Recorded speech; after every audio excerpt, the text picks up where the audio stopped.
How are you? It's been a long time. I hope you guys are healthy and well.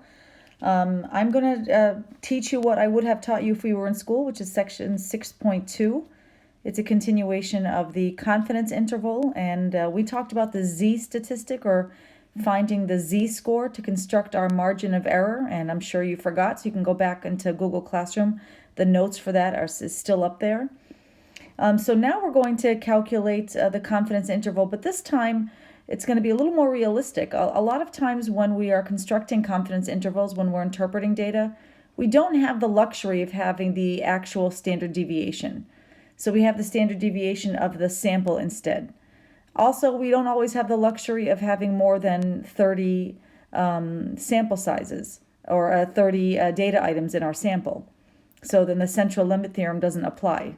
So what do you do when n is less than 30 and you actually don't have the standard deviation of the population? What you do is you use the t-statistic to construct your confidence interval.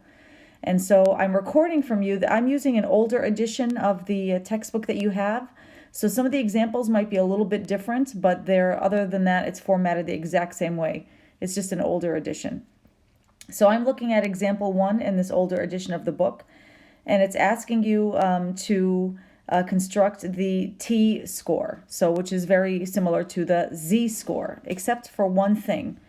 We have to figure out what the degree of freedom is. And the degree of freedom is explained in your textbook. I'm also going to add another video to explain why we need the degree of freedom. I'm trying to keep these videos as short as possible.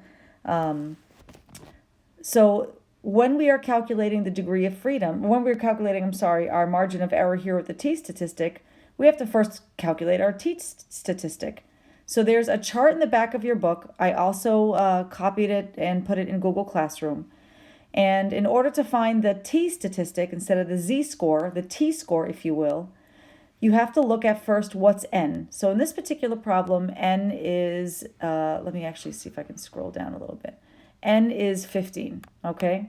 So if n is 15, then the degree of freedom is just 15 minus 1, which is 14. So if you go to your chart, look under DF, which means degree of freedom, under 14, and we want the 95% confidence interval, and it's highlighted right here for you. So my t-score here is 2.145. And so you're going to proceed as normal. So now that we know that my t-score is 2.145, I can use that to construct my confidence interval, okay? So look at this, it says here, try it yourself. So it says for a critical value of 90% when the sample size is 22. So we're just gonna find the t-score. We're not constructing intervals yet, we're just finding the t-score. So why don't you pause? What do you think the t-score is going to be? And if you're not sure, I'll keep going.